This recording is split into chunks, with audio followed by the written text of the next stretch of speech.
Iniciamos mais um Elga e Você, o nosso programa, sempre com muita informação e conteúdo com credibilidade, e eu adoro estar aqui com vocês. Hoje o nosso programa está assim muito especial. Recebemos a desembargadora, doutora Clarice Claudino, maravilhosa, que nos presenteou com todo o seu conhecimento e sua experiência, falando sobre mediação e conciliação, que é a nossa tendência agora. Olha, qual é a porta mais eficiente para a gente bater primeiro? Vai ser a conciliação, ou seja, é um caso de relacionamento continuado ou não? Fique aqui comigo que o Elga e Você está apenas começando.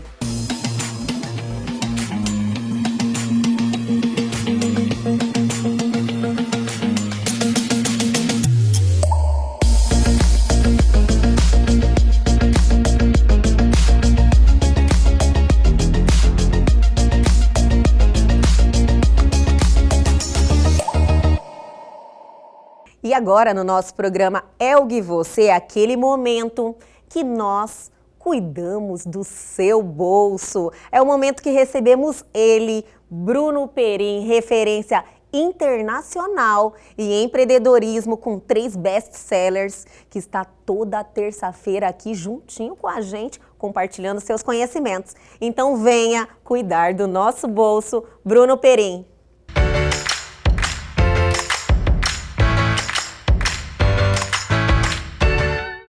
E aí, pessoal do programa Elga e Você, mais uma vez compartilhando com vocês aqui um pouquinho de empreendedorismo. Quantas vezes você tá ali durante o dia e começa a resolver uma coisa atrás da outra, e quando vê, o dia passou e você tem aquela sensação que no final não era bem aquilo que você deveria ter feito, que você não construiu o que era mais relevante. Isso acontece seguido e eu resolvi fazer esse vídeo até porque hoje foi um dia que começou a acontecer um pouco isso comigo. E é normal, totalmente natural acontecer. O bom é que não aconteça tanto e quando acontecer você perceba. Por exemplo, hoje foi um dia que, nossa, muitas coisas começaram a surgir, muitas urgências, muitas demandas, muitas pessoas pedindo minha atenção. Aí quando eu me dei conta era 4h10 mais ou menos, e uma pessoa disse, nossa, Bru, você ainda não me confirmou tal coisa por e-mail e tal. Eu falei, caraca, velho, nem abri o meu e-mail ainda, é 4h10 da tarde. Eu falei, meu Deus. Eu falei, cara, o que eu tô fazendo? Aí eu, para tudo. Fui lá, respondi essa urgência, peguei um chazinho, tá aqui ele, e disse, não, agora eu vou organizar tudo, porque senão eu vou deixar escapar coisas que são importantes, coisas que são estratégicas. E isso é essencial para todo empreendedor e toda empreendedora. Então você não pode, eu sei que tem muita urgência, ainda mais quando o seu negócio é pequeno, tudo depende de você. Cara, você não pode deixar escapar. Você precisa sempre ter uma linha norteadora do seu dia, daquilo que é totalmente relevante para aquilo que você quer construir. Porque senão as coisas vão se perder. Vai sendo natural você trabalhar sempre com as urgências que surgem e você acaba não construindo as coisas mais relevantes. Então toma esse cuidado. Quando você percebe, melhor é, antes de começar o dia já tem essa organização. Se começou na pauleira e você se deu conta que tá assim, cara, peraí, para tudo, porque é melhor trabalhar organizado, perde 10 minutos, mas é melhor trabalhar organizado. E aí, qualquer coisa, sempre que você notar isso, faça essa pausa e tal, mas não continue sem ter essa organização, porque isso gera uma perda bem significativa lá na frente, quando você percebe que não está construindo aquilo que deveria.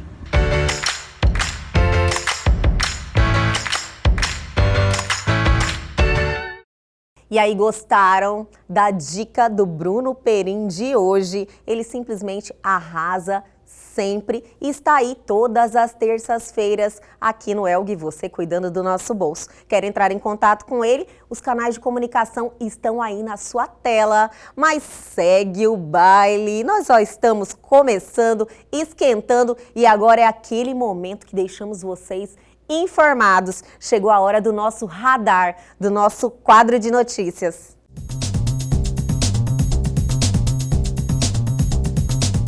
O Senado aprovou na última quinta-feira um projeto que determina como deverá ser aplicado o dinheiro do Fundo de Universalização dos Serviços de Telecomunicação. A proposta obriga a implementação de internet banda larga em velocidades adequadas em todas as escolas públicas do país, principalmente aquelas localizadas fora das cidades.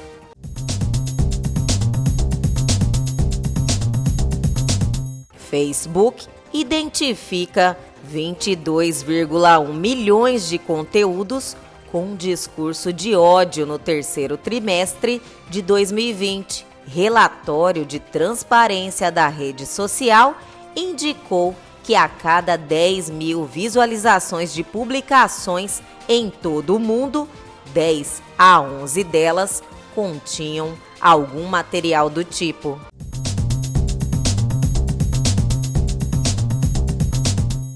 Apple anunciou um programa para pequenos negócios que disponibilizam seus aplicativos para seu ecossistema. Desenvolvedores que ganham menos de $1 milhão por ano irão pagar uma comissão de 15% em vez da taxa tradicional de 30%. A novidade passa a valer em 1º de janeiro de 2021.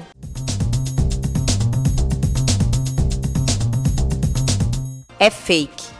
Mensagem que fala sobre o WhatsApp Gold e vídeo que pode destruir o celular. Tem circulado em grupos de WhatsApp uma mensagem que fala sobre atualização de um aplicativo chamado WhatsApp Gold e sobre um vídeo que pode destruir o aparelho celular. A mensagem diz que trata-se de um vírus e é sério, mas ela é fake.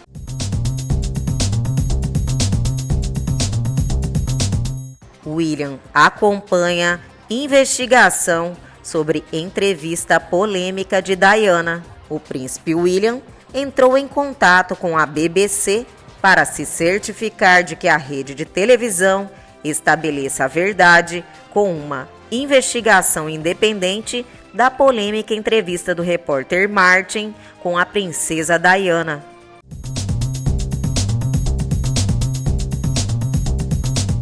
E aí já estão ligadíssimos em tudo que está acontecendo, tudo que está bombando no Brasil e no mundo, mas tem muito mais ainda. Fica aqui comigo que a gente já volta com uma entrevista sensacional. É rapidinho.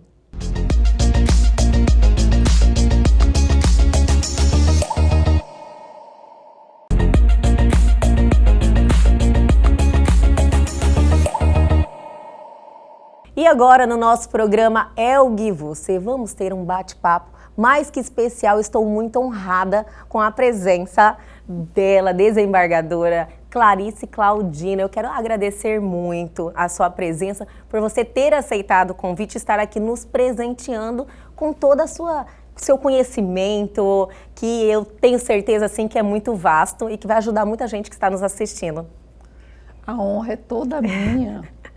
E é assim, um momento em que eu venho com o coração aberto para trocar ou para compartilhar as experiências, os pontos de vista e aquilo que nós temos visto nesses mais de 20 anos que eu estou aí envolvida com a Semana da Conciliação, que antes era só o Dia Nacional da Conciliação. Então isso tem muito tempo já, muita experiência sedimentada, e que eu tenho assim muita vontade, muito amor em compartilhar.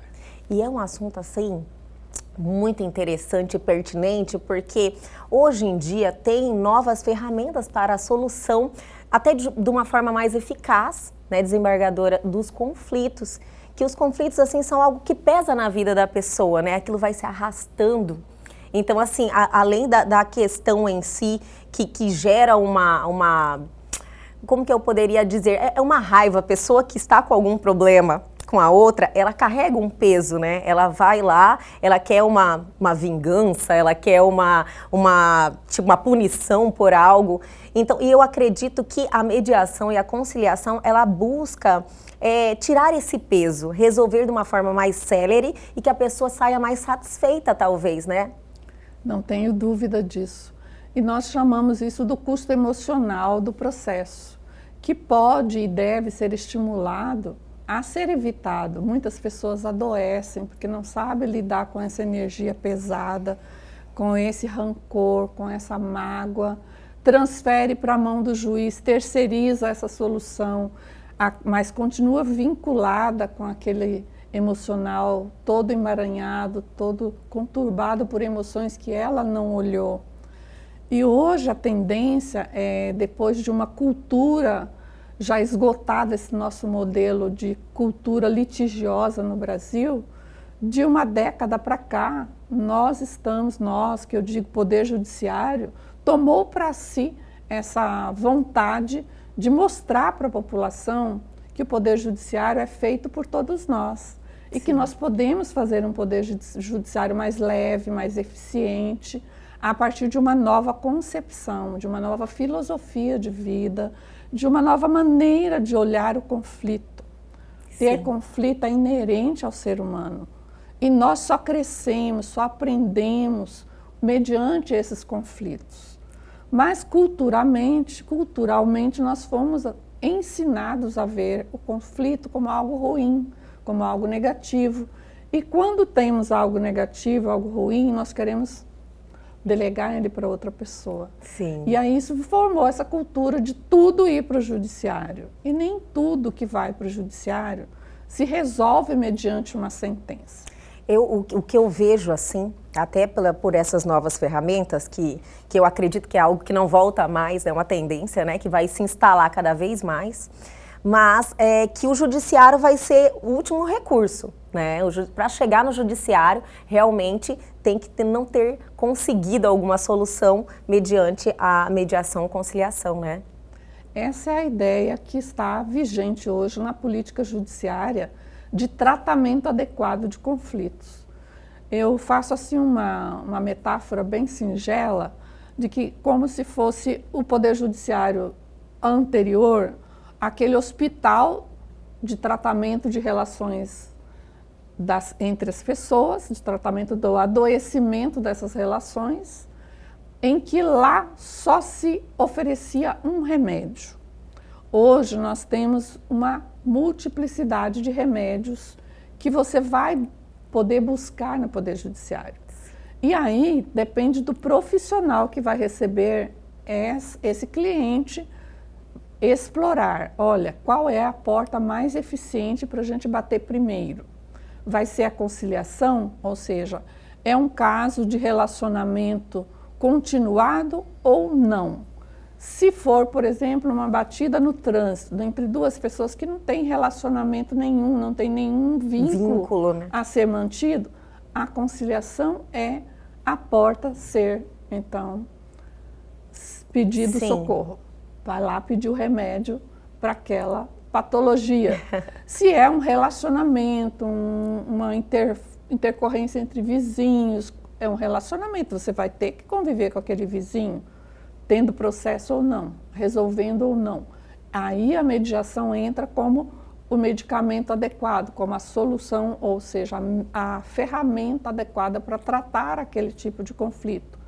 E nesse cenário todo nós ainda incrementamos outras ferramentas, como as oficinas de parentalidade, que são adequadas para aqueles casos que vão para a mediação, mas que antes da mediação a gente faz um preparo de conscientização para as pessoas nessa oficina. O que seria essa oficina? Um espaço dividido em abordagens adequadas, uma para o homem, outra para a mulher, outra para a criança e outra para o adolescente.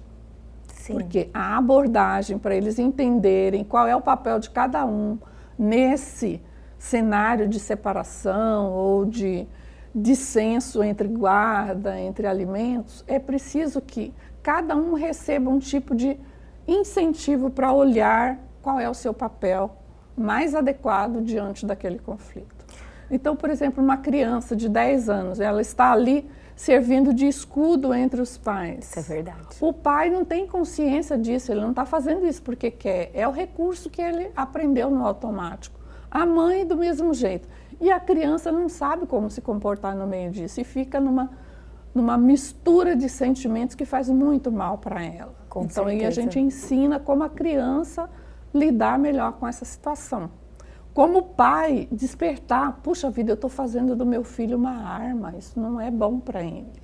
Para a mãe, da mesma coisa. Então, são espaços de consciência.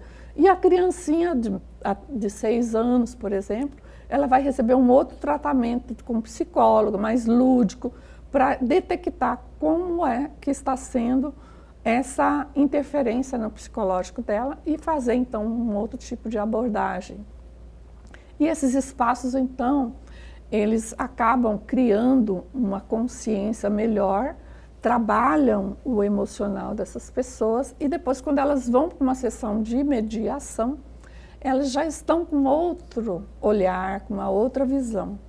Com certeza. Temos também as oficinas de direito sistêmico, onde a gente aplica os princípios das constelações familiares de Bert Helling. Olha que interessante. Sim. Já faz alguns anos que nós temos essas, já tem uns 4 para 5 anos que nós Nossa, temos esse isso é uma trabalho, novidade, eu né? não sabia que Temos já... e com resultados extraordinários. Também é um espaço de conscientização. Naquela demonstração, naquela representação de uma constelação na oficina, Sim. todos que estão ali se veem naquela situação e se conectam com aquela energia e acaba percebendo o que está por trás daquele conflito. E aí as surpresas são as mais variadas possíveis. E é um espaço, então, de conscientização onde essa energia vai reverberar em todo o sistema familiar. E às vezes as pessoas que estão no processo nem vão na oficina. É só o processo que é levado para a oficina, ou seja, o caso. Sim. Mas isso reverbera no emocional das pessoas e elas conseguem começar a enxergar melhor as soluções que elas vão poder construir lá na mediação. A humanização é Total. 100%. Né? A questão da mediação. Inclusive, a senhora até conceituou muito bem, mas as pessoas que estão nos assistindo, e alguns profissionais que nós conversamos um pouquinho antes, ainda se confundem, né? A mediação. E eu vi que na mediação, geralmente, um dos traços marcantes é quando existe um vínculo, seja de parentes, né? Na questão, por exemplo, de um inventário, questão familiar, é mais na mediação. E a mediação também, o que eu entendo, desembargadora, é que eu acredito que a solução tem que chegar das partes, né? Sem dúvida. Não só na mediação, mas na conciliação também. Mas tem uma diferença básica. O conciliador tem uma postura, uma atitude. Ele vai, então, aproximar as partes, vai dinamizar ali o diálogo, mas ele pode dar alguns palpites. Olha, será que vocês... Então, ele pode dar algumas sugestões. O mediador, não. Ele tem uma série de princípios a mais para serem observados e ele vai focar nas necessidades e nos interesses das partes, para que cada um enxergue qual é a sua necessidade real. Sim. Às vezes eu estou litigando contra uma pessoa, mas não parei para pensar qual é a minha necessidade. Qual é o meu interesse real? Sim. Às vezes a raiva é tanta que obscurece a minha visão. E às vezes eu queria só um pedido de desculpas e eu estou pedindo dinheiro para ele. E eu posso até receber essa indenização, mas essa indenização não vai suprir a minha necessidade, porque eu só queria que ele reconhecesse que está errado, que me magoou e que me pedisse desculpas. Isso acontece muito. Então, às vezes, essa sede de vindita, essa sede de vingança, essa sede de tirar alguma coisa da pessoa, de punir a pessoa, é um estado de irreflexão, que não identificou a real necessidade e também o interesse real. E quando vem a sentença, por isso que não é o meio adequado à sentença. Quando vem a sentença, ela não vai atingir esse objetivo. A pessoa não fica bem. Ela não pacifica interiormente. Sim. Agora, quando ela vai para uma mediação, que o mediador vai, então, trabalhando isso para que ela enxergue qual é o verdadeiro interesse dela, qual é o verdadeiro interesse da outra parte, qual é a verdadeira necessidade dela, qual é a verdadeira necessidade da outra parte, elas podem, então, chegar a um denominador comum onde os interesses e as necessidades se conjugam de uma forma perfeita para que todas saiam com a sensação de que ganharam. Eu gosto muito de um exemplo bem simplesinho que é muito citado. Um pai estava com 2 filhos brigando por causa de uma laranja. Ele chegou, mas por que vocês estão brigando por causa da laranja? Pá, cortou a laranja no meio, deu a metade para um, a metade para o outro. E eles continuaram brigando. Continuaram brigando, porque não era aquilo que ele não perguntou o que você quer com essa laranja. Qual é a parte da laranja que te interessa? Olha, interesse e necessidade. Sim. Se ele tivesse perguntado antes, ele ia saber que um queria a casca para fazer um doce. O outro queria a polpa para fazer o suco. Não era tão simples eles se entenderem, resolverem e cada um sair dali plenamente satisfeito. Então, isso é mediação. Isso retrata mediação. muito bem e todo mundo chega a uma verdadeira satisfação, né? E sai dali feliz. Sim. Isso que importa. Desembargadora. Pacificado interiormente. Isso que é a maravilha. Eu quero continuar o nosso papo, mas vamos segurar um pouquinho, está maravilhoso, né? Mas eu só vou chamar o intervalo, é rapidinho, a gente já volta.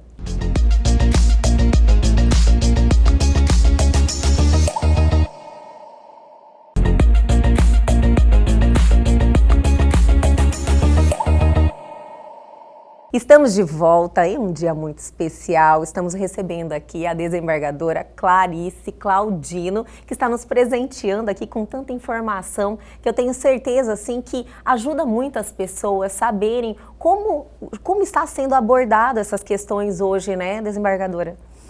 É um fato bastante interessante porque foram muitas mudanças. Muitas. Em 2010 foi editada a Resolução 125 pelo Conselho Nacional de Justiça, que foi uma revolução. Até então, tudo que nós fazíamos pelo movimento permanente, pela conciliação, eram movimentos pontuais, não havia uma política nacional.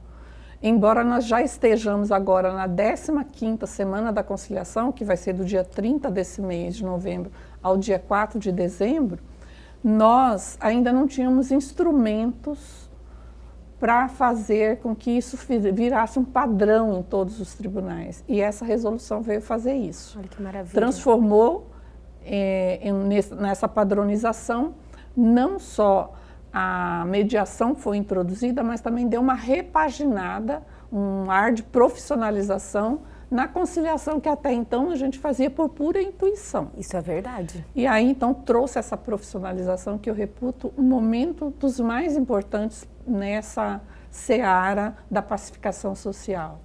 E a partir disso também veio, logo alguns anos depois, veio uma outra resolução muito importante, a 225, que instituiu a justiça restaurativa no Brasil, que é algo também que é uma outra porta que nós também já ofertamos para os nossos jurisdicionados, que são os círculos de construção de paz. Uma ferramenta muito simples e altamente eficiente para, então, nos ensinar a dialogar, a construir valores. Sim. Sabe, aquele formato tradicional lá dos aborígenes, aquela tradição em que quando na tribo tinha um problema, todos se reuniam e se responsabilizavam por dar, então, uma atenção para aquele problema. Sim. Até que se encontrasse uma solução. E isso hoje nós fazemos na justiça restaurativa. No nosso tribunal nós temos várias comarcas já com esse tipo de serviço, nos CEJUSCs, que são os centros judiciários onde temos a mediação, onde temos a conciliação, onde temos as oficinas, onde temos também as oficinas de parentalidade e as de direito sistêmico, e mais os círculos de paz. Então, olhem quantas portas. Sim. O advogado tem à sua disposição para bater antes de judicializar ou antes de entregar na mão do Estado juiz. E essa é a minha dúvida. Essas ferramentas que não são litigantes ainda, porque não ingressaram com o processo, que os que estão conflitantes lá, que têm o problema, eles podem bater onde? Tipo assim, olha, eu tenho um problema, desembargadora, hoje eu procuro onde? O CEJUSC? Onde eu vou? É muito boa a sua pergunta, perfeita.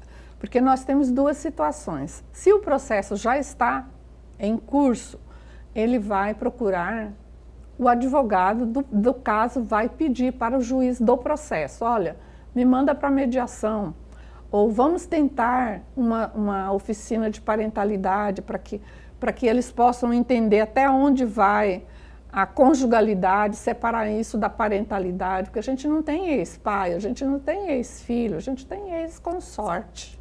Né? Mas está tudo misturado aqui dentro e a gente às vezes não consegue distinguir o que está impactando na parentalidade, que é o que vai permanecer, ou na conjugalidade, que é o que está acabando, é o que já se dissolveu. Então, o advogado precisa saber disso.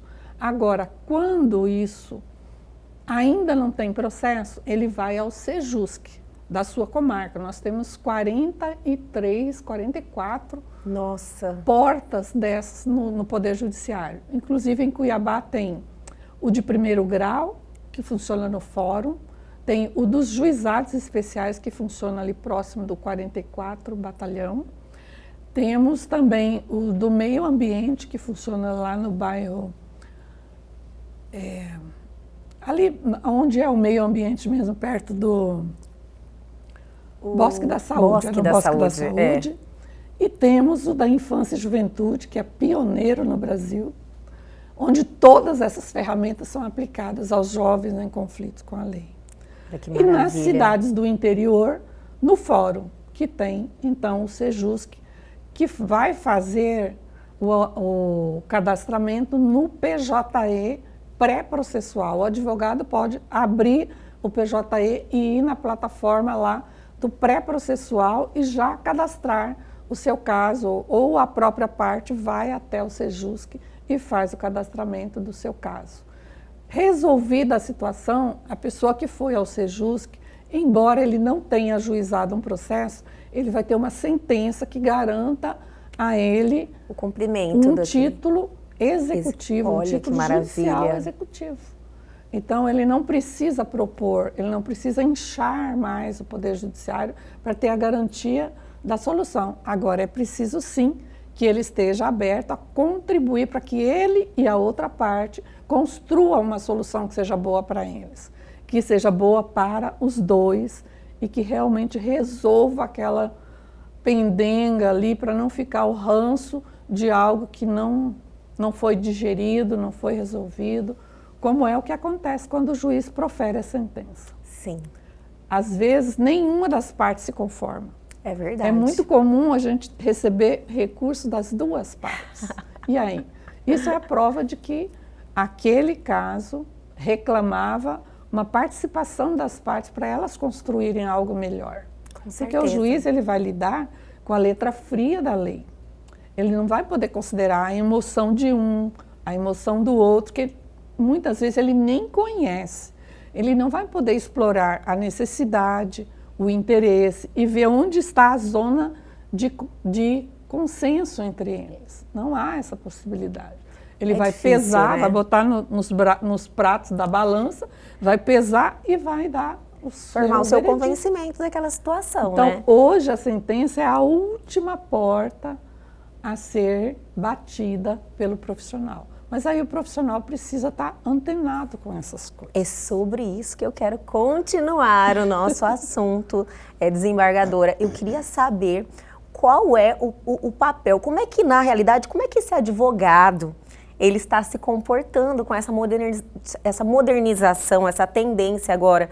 Porque antes o advogado, na realidade eu acho que desde quando na faculdade, o advogado ele vem sendo educado ao debate, ao contencioso, né, a ele ir para a justiça. E agora ele está tendo que enxergar de uma maneira diferente a conciliação, a mediação. Além do que ele também precisa estudar, os profissionais que já estão atuando aí desde antes dessas mudanças, eles precisam também de ter aí um curso de mediação. É necessário isso? Ou ele pode atuar, não existe nada que impeça, mas seria interessante, né? É muito interessante que o profissional, que eu chamo de executor do direito, que às vezes não é só o advogado, mas também todos aqueles que fazem parte do sistema judicial, como peritos, como qualquer outro desses atores do sistema, né? Assistente social, psicólogo. Porque essas mudanças, elas se consolidaram no nosso sistema por meio da lei de mediação e pelo próprio CPC, o Código de Processo Civil. Ele encampou todo esse microsistema que foi criado pela Resolução 125. Consolidou em lei aquilo que era uma resolução. Mas ainda há muita resistência, e a maior resistência é daqueles que ainda não conhecem suficientemente essas possibilidades das quais eu me referi. Sim. E principalmente porque esse cenário novo, existe uma postura também nova. E nós fomos formatados. A forma da nossa faculdade era litigante. Isso. O bom advogado, quanto mais combativo, ele era mais reconhecido e melhor remunerado. Sim. Hoje é diferente. Quanto menos combativo, quanto menos litigante, quanto menos fomentador de litígio ele for, mais rápido ele vai ser reconhecido, porque a solução vem de uma forma mais rápida e mais satisfatória.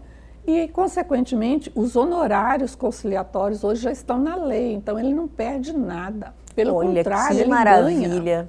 Ele ganha, porque aquilo que iria ser alimentado no seu escritório durante 10 anos, num embate judicial, né?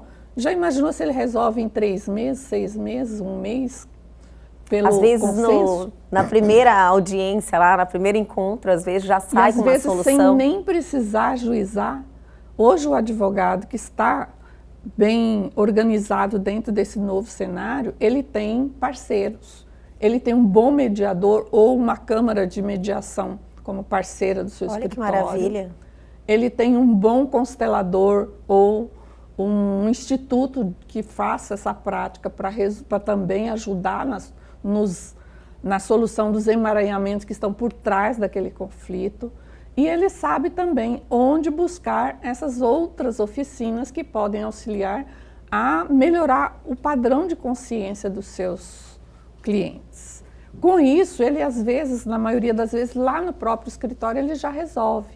E aí ele vai no Sejusc só buscar uma homologação. Sim. Sem inchar a máquina pública. Maravilha. Sem onerar suas partes com custas, com essas outras despesas e dar efetividade àquilo que o seu cliente quer, de verdade, o interesse real dele. Porque o advogado precisa, ele é o primeiro juiz da causa. Com certeza. E ele precisa saber, então, como tratar isso para avaliar e explorar melhor esse sistema de múltiplas portas. E o mais interessante, numa audiência de mediação, o comportamento do advogado, o papel do advogado ali é diferente. Sério? E a maioria fica, então, meio deslocado, assim, ele não se ou encontra às vezes até se sentindo ameaçado. Fala, poxa, esse mediador acha que é mais importante do que eu. Sim. Ele se sente, então, às vezes ameaçado. Porque ele não entendeu que o papel dele ali não é representativo. O papel do advogado na mediação é consultivo. Ele está ali ao lado do seu cliente para orientar o seu cliente depois que o cliente chegou a algum tipo de conclusão. Sim. Ele vai, então, orientar o seu cliente. Olha, mas isso não é bom por isso, por isso, por isso. Tem esse risco. Ou, então, olha, isso é bom, isso está tudo dentro da legalidade, você pode dizer sim. Então, o papel dele é diferente. Aquele papel de falar pelo cliente Sim. não é o da mediação. A voz e a vez na mediação é o cliente. E isso causa essas inseguranças. Isso. Às vezes resistência, porque não conhece ainda como explorar melhor esse ambiente, como transitar nele com naturalidade e segurança, e aí prefere dizer, não, eu não quero mediação. Já ser contra. Quando poderia muito bem ter se louvado daquela ferramenta e ter resolvido. Com toda certeza. É uma questão de se adequar né, o que está acontecendo e realmente ver que isso é o melhor caminho para todos, né? Só da forma mais célere, da pessoa sair mais satisfeita, então já é o caminho mais correto a seguir. Desembargadora, eu quero continuar, tem muito ainda que a gente precisa conversar. Tem a questão dos processos agora serem online, né? Tudo virtual, pandemia, mas... Esse é um assunto deveras interessante. Vai ser do próximo bloco. Vou chamar o intervalo, mas a gente já volta com mais doutora Clarice Claudino.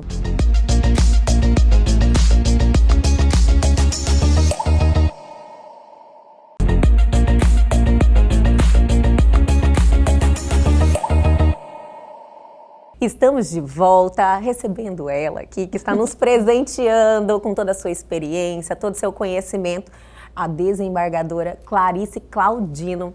O bate-papo está maravilhoso, eu tenho que elogiar mais uma vez, estou adorando. Estamos aí fazendo 3 blocos, porque realmente o assunto é muito interessante. E agora? Agora, tudo virtual, audiências online, teve pandemia, como é que está esse período? A pandemia veio como tudo que vem assim, né, com essa intensidade, veio fazer uma revolução, na verdade, né? As nossas vidas, acho que não serão mais as mesmas, as nossas rotinas. Realmente é o novo normal mesmo, né? E o Poder Judiciário de Mato Grosso teve, assim, algo bastante particular. A agilidade com que a administração conseguiu disponibilizar para nós ferramentas que nos possibilitassem transformar aqueles cenários presenciais, principalmente da mediação, que é uma coisa de olho no olho, de sentimento, e transformar tudo isso em ferramenta que fosse adaptável para o cenário virtual, realmente exigiu aí... De forma efetiva, né? Exato. Um plus que nós não podemos deixar de registrar o quanto o nosso tribunal é de vanguarda nesse sentido. Então, hoje nós já estamos com todas essas ferramentas da conciliação, da mediação, os círculos de construção de paz foi a nossa primeira experiência. Nós começamos por ele porque vimos que neles nós poderíamos fomentar uma melhoria emocional para nós próprios, para os nossos servidores, para os nossos colaboradores mais diretos, e assim a gente foi espalhando. Hoje tem fila de pessoas querendo participar dos círculos virtuais. Olha que maravilha. É algo fantástico, que eu recomendo que você conheça pessoalmente. Eu vou conhecer mesmo. É maravilhoso para nós, como pessoa, como ser humano. E depois, então, vieram as conciliações e as mediações, e tudo isso agora, até mesmo as oficinas de parentalidade estão sendo feitas no ambiente virtual, que foi lançado recentemente pelo Sejusc de Rondonópolis e que já está agregado, então, em todos os nossos Sejuscs. As oficinas de direito sistêmico ainda não estão 100% operacionalizadas no online, elas estão numa outra vertente, onde nós fazemos movimentos sistêmicos para ajudar as pessoas nesse espaço, então, de conscientização e de melhoria do que está por trás daquele conflito. Que às vezes a carga ancestral é muito forte, principalmente nos inventários. Olha, é algo sui generis, a dificuldade que as pessoas têm em concluir um inventário. Às vezes algo assim que a gente pensa, meu Deus, mas por que não se resolve? Aí surge uma outra picuinha dali, isso está ligado, então, ao sistema daquela família e que precisa ser olhado. Ele não vê que, de repente, quando chegar essa solução, arrastando aí depois de muitos anos, não vai ser nem útil. Não. Né? Ou o gasto também, que aquilo ali gera. E às vezes as pessoas que começaram aquilo já nem estão mais aqui nesse plano. Sim. Às vezes já está na segunda, terceira geração e aquilo vai virando um novelo que não encontra o fio da meada. E aí vem, então, essas questões. Nas falências, nas recuperações judiciais também tem sido muito interessante o resultado das oficinas de direito sistêmico. Agora, um caso emblemático que a gente até conta num livro que vai ser lançado recentemente, que nós fomos coautoras, mostrando casos práticos de aplicação da oficina de direito sistêmico, é um caso de uma adolescente do Pomeri, em que foi feito todo esse trabalho com a metodologia das constelações e o resultado foi Olha que maravilhoso. maravilha. Era então um intrincado problema do sistema na família, em que às vezes a gente assume o papel do outro, está no lugar errado.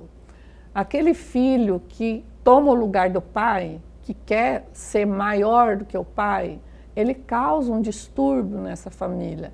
Ele faz, então, o que a gente chama de emaranhado. Então, cada um tem que ter o seu papel, cada um tem o seu lugar. Por isso que tem a lei número 1, que é o pertencimento. Eu tenho o direito de pertencer ao meu sistema familiar. Porém, nesse sistema familiar, eu tenho o meu lugar. Eu sou a fila número 3, eu não sou a fila número 1. Se eu tenho atitudes da fila número 1, eu estou tomando o lugar dela. E aí eu interfiro no destino dela e misturo com o meu e acaba gerando conflitos e sofrimentos. Ali vai ter então um novelo que não deixa a vida fluir. Às vezes não só a minha, mas às vezes a dele também. Você vê que o Poder Judiciário assumiu um papel, né, mexendo mesmo com o desenvolvimento pessoal da pessoa, é uma conscientização humana, né? Então usou outras ferramentas que realmente vai mudar tudo. Inclusive estava sobrecarregado, né? Verdade. O sistema judiciário estava sobrecarregado e eu acredito com essa nova forma de olhar e trabalhar esses conflitos, eu tenho certeza que em poucos anos nós vamos viver uma outra realidade. Ao longo do tempo, a tendência é essa. Embora não seja o principal objetivo diminuir estoque, mas tem diminuído. Nós já passamos dos 100 milhões de processos no Brasil. Há 10 anos atrás, nós tínhamos 106 milhões de processos no Brasil e 200 milhões de brasileiros. Se cada processo tem 2 partes, já imaginou que cada um de nós tinha, em tese, a responsabilidade por, no mínimo, 1 processo a cada 2 pessoas? Então, era uma coisa assim absurda. Em lugar nenhum do mundo tem essa estatística. Então, hoje nós já estamos com menos de 80 milhões. Mato Grosso, nos últimos anos, cada vez tem diminuído o percentual de litigiosidade e de efetividade naquilo que está em processamento. Sim. Temos aí o reconhecimento nacional em diversos momentos, graças a essa nova consciência. E o papel dos magistrados também é muito importante, porque o magistrado também precisa mudar a mentalidade. Isso é verdade. Mudar a sua forma de atuar. Quando eu vejo alguém entrando na minha sala, ou numa sala de audiência, eu não posso mais imaginar que é só alguém que está entrando. Ele entra com toda a sua ancestralidade, com toda a sua história, e eu preciso respeitar isso. E esse olhar respeitoso do magistrado suaviza todo o ambiente, faz toda a diferença. E o advogado também pode adquirir essa mesma postura. E isso vai virando uma filosofia de vida. Isso. E isso humaniza como nunca toda a nossa vida, todos os nossos ambientes, todas as nossas relações. Com certeza. E nós temos ainda uma ferramenta também assim transcendental chamada CNV, Comunicação Não Violenta. Ela permeia todos esses novos saberes. Com certeza. Eu estive já com profissionais conversando sobre comunicação não violenta. E ela é utilizada na mediação, na conciliação e em todos esses novos saberes que nós estamos divulgando e propagando e praticando, ela está presente. Porque primeiro eu tenho que saber que não posso julgar, criticar, rotular. O certo e o errado, essa dualidade, ela precisa ser revista como valor para mim. O que está certo para mim não necessariamente está certo para você. Sim. E eu preciso entender isso e respeitar. Se eu já olho julgando, eu já fechei essa porta. Eu já bloqueei a comunicação. Sim. E a comunicação é tudo. E aí nós voltamos ao princípio em que tudo está interligado.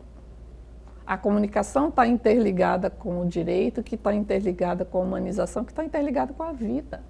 Nós somos um corpo. Se eu machucar meu dedinho, meu corpo inteiro sente e trabalha para reorganizar meu dedinho. Sim. E assim é a vida, o universo, tudo gira no mesmo sentido, né? E isso é maravilhoso.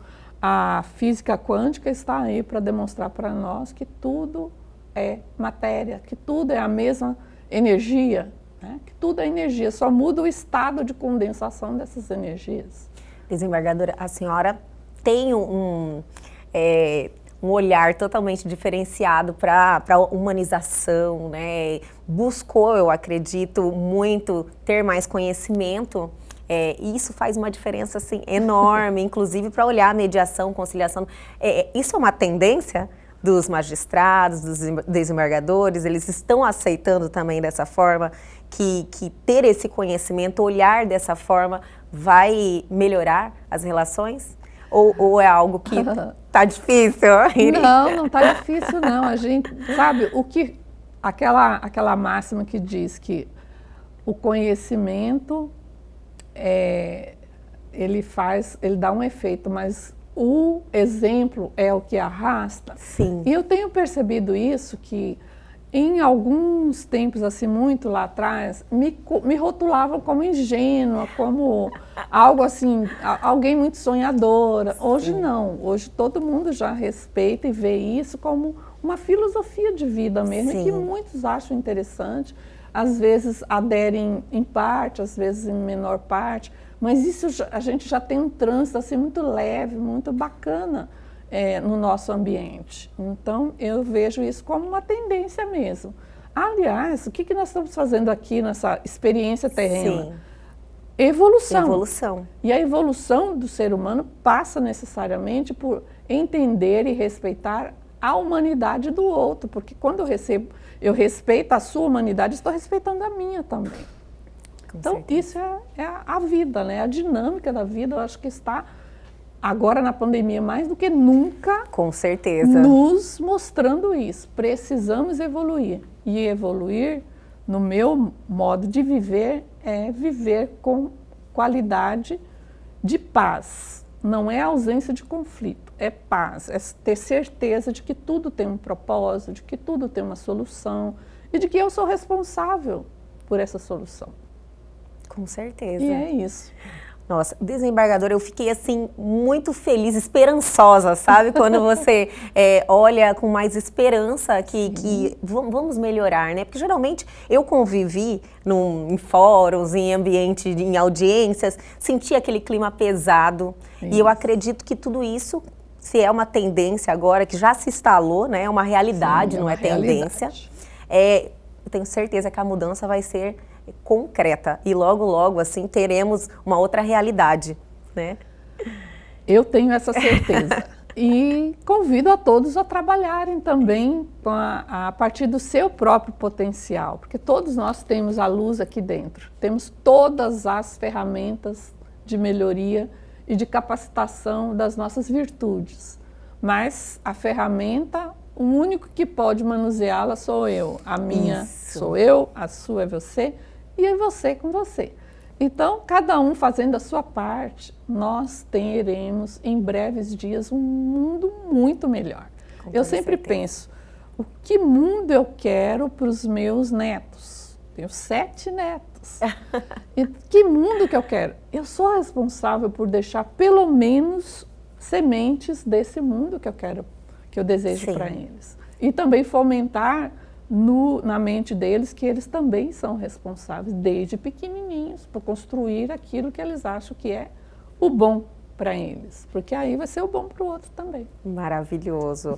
Olha, desembargadora, quero te agradecer muito a sua presença, eu me senti muito honrada, tenho certeza que todo mundo que passou aí esse tempo com a gente também, e quero te convidar para voltar novamente, nos presentear com a sua presença.